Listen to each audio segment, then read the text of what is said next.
In this part, we'll just continue the chapter and we'll see how to browse the web safely.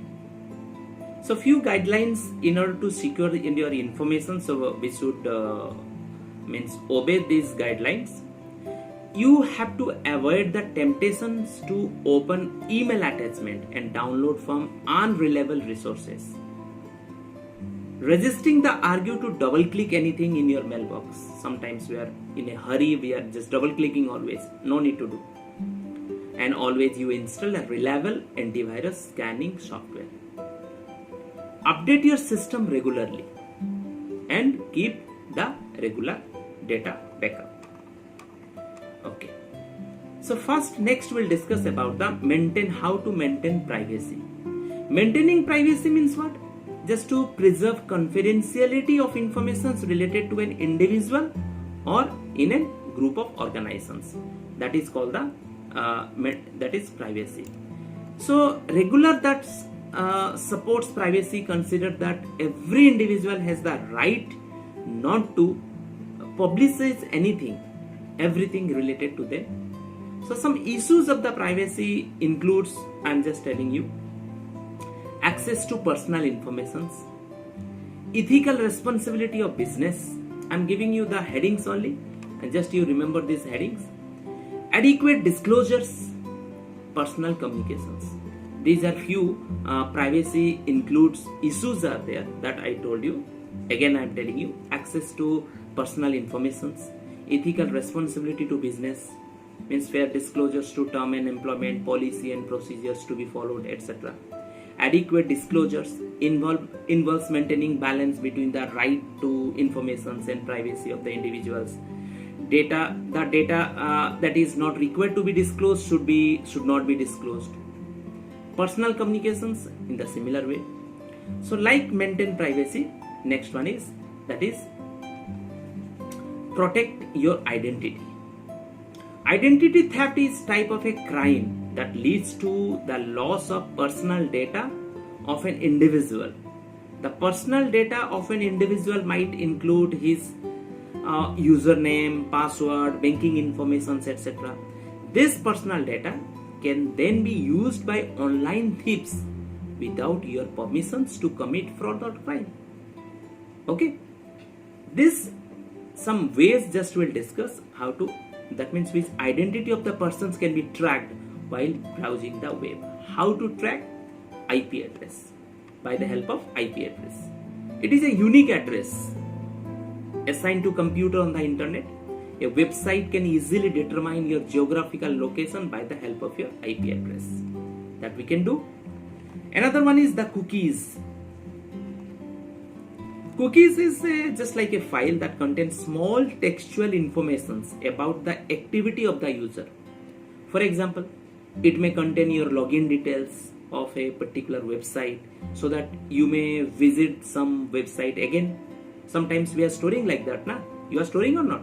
Sometimes we are storing, suppose same password, same login ID. We are not we are not log out again and again. We are storing that one for the next visit. So what happened? It retrieves the information about you from the cookies and automatically fills your login details. Okay. Next, HTTP referrers. HTTP referrers is a URL that navigates a visitor of a particular website to another website. So while navigating, it also sends the informations related to that visitor such as machine's IP address, location, visitors, web browsers details and so on. Another one is the user agent. When you visit a website using a browser of your computer or any other device, the browser sends a user agent to web server, which is nothing but information about the operating system and browser that you use in computer. According to the informations, the web server sends web pages. Are you understanding what I am telling? As per the browser compatibility. And the information about the web browser helps in sending web pages to mobile browsers, modern browsers, or send message to the upgrade browsers for opening web pages. Some precautions should be taken while prevent such type of thefts. What are the precautions? Let us see. Suppose use the latest security software in your computer and keep it up to date. Check carefully the email message before responding to them. Create strong password for login accounts. Use the authentic websites to buy things and make financial transactions, otherwise you will suffer. Set privacy setting on your social media accounts so that only known person can view your information. Don't make it public type. Check the profile of unknown persons before accepting any friend request from them. Those who are sending you the friend request, you first check it, then after that you just take their friend request.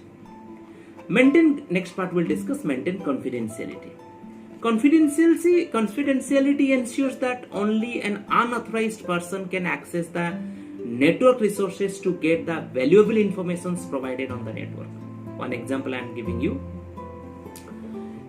Suppose an important role is the credit card transactions. When we use a credit card to pay our dues through a computer system, the credit card number is transmitted over the network and in an encrypted format so that other persons cannot read the informations. The confidentiality of the informations can be ensured by these practices I am telling you one by one. Use firewall. Firewall means it is a software or hardware that protect your networks, protects your network servers and computers from the virus and hacker attacks. We can also use our browser settings to prevent our tracking. Setting the browsers, avoid posting personal information on the internet, and post sensitive informations or authenticated websites. If you are having any sensitive information, you send only on authentic websites, not here and there. Okay. Email. Whenever we are handling the email, we should handle it very carefully. That is also. And avoid giving sensitive informations to public wireless networks. This is very important thing you remember.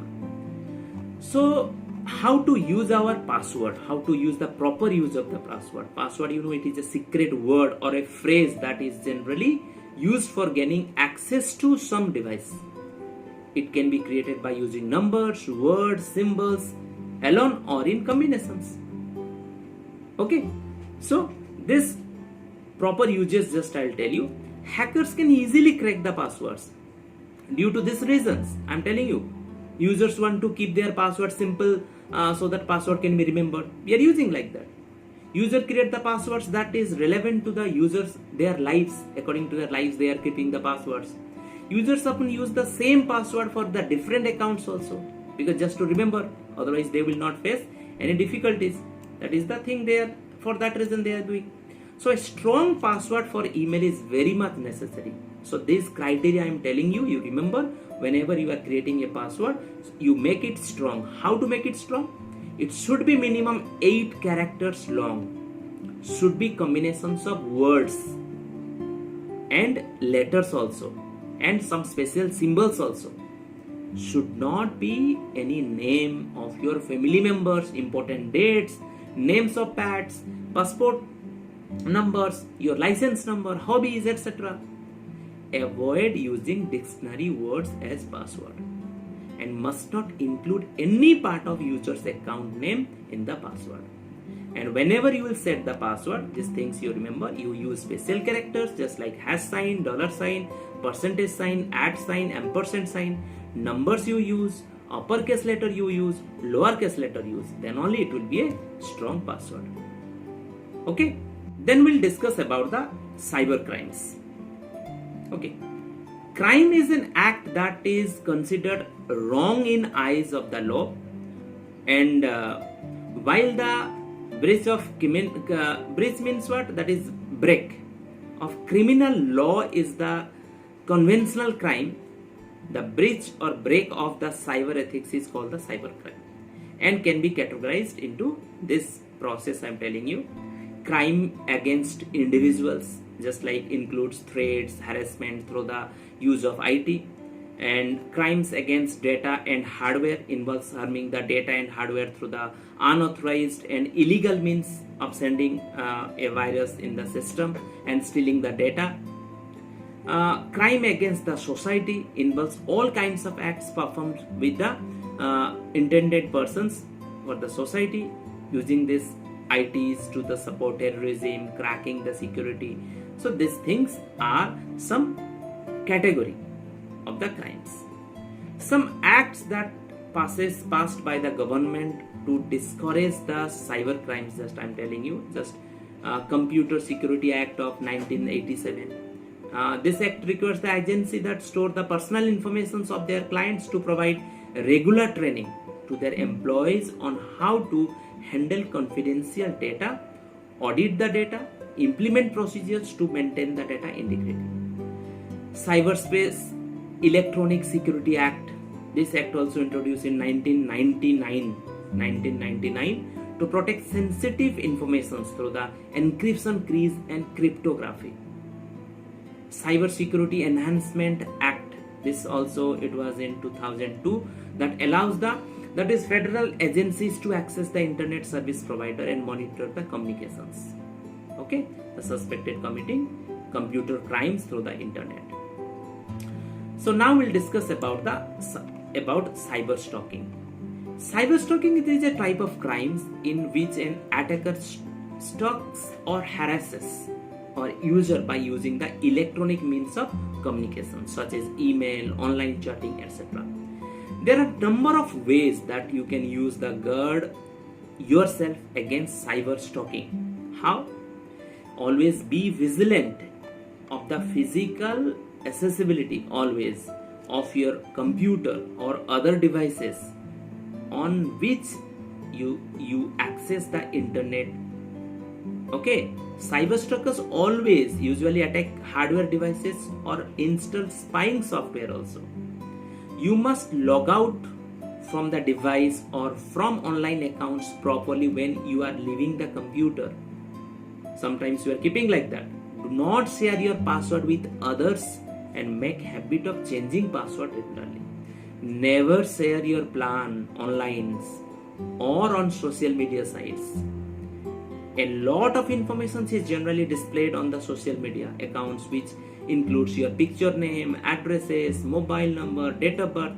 So you must set the privacy setting carefully so that only the people known to you can see your information. So these things you remember. So now we'll discuss about the antivirus software. Antivirus software is that means which prevent and take action against the malicious program.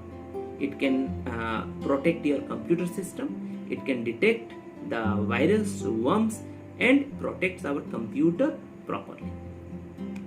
Okay. It scans the monitoring our files, our computer system in a regular basis. So easily purchase the antivirus software from the market, or otherwise we can also download it. So we should take the data backup also. We should regular backup should be there. Why we are doing, in which circumstances? Sometimes hardware failure must be there, accidental deletions or modification of the data, restorations of the old version of a file, unauthorized deletion of the modification of data.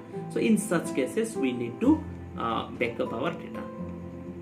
You can use the different devices also, just like CD, digital versatile disk, external hard disk, USB drives, online backup storage services. So you can also use this type of devices just to store the data. So next part we'll discuss about the how to safely using our social network sites. Social network sites is very important and popular with the users of all age group, but more so youngsters in universities, high schools, colleges. Okay, you are using or not? You are also using. It is a convenient way to get know the people's whose interest, opinions, likes, the dislikes, and quite similar to yours also. The internet contains various types of social network sites, but we have to take care of that one. Advantages are there, disadvantages also there. What are the advantages? Worldwide connectivity through the social networking, so we can just connect to worldwide and we can get the informations. Free advertising, that is commonality of interest. On social networking we can find the people having some interest, hobbies, etc, etc. That also we can share it, we can get the information. But beside advantages, there are some risk of involved with social networking are also there, just like cyberbullying. At time use the social networking can lead to cyberbullying or crime against children. That is called cyberbullying, means crime against children. It can mislead teenagers to use inappropriate content, mainly occurs to harass or embarrass someone else by using the internet, mobile phones. Okay, nowadays the games were there, just means it will harass the children. Email, chatting, social networking, etc. So it can theft the personal information also. While creating accounts, you need to give your personal details.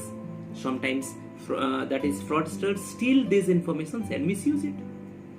They can make the fake profile also. Anyone can create a fake profile that's to pretend to be someone else. Suppose your name is suppose Ajay. Ajay photo is there. So original Ajay profile is there. One more Ajay fake profile we can also create. Someone else and interact with other persons. In such cases, both individuals start sharing their personal information. Suppose you don't know, your friend has created a personal fake profile for you, and after that he's talking and chatting with somebody else. That means they can share their personal information to each other, which can misused by the false persons. Okay, so in this way also, students, these are some safety measures are there I have discussed. So I hope you understood, and just afterwards, so you keep in your mind, whenever you are using the internet, you have to maintain some rules and regulations. I hope, students, you understood and utilize these things in your day-to-day life. Thank you. So thanks for watching and have a nice day.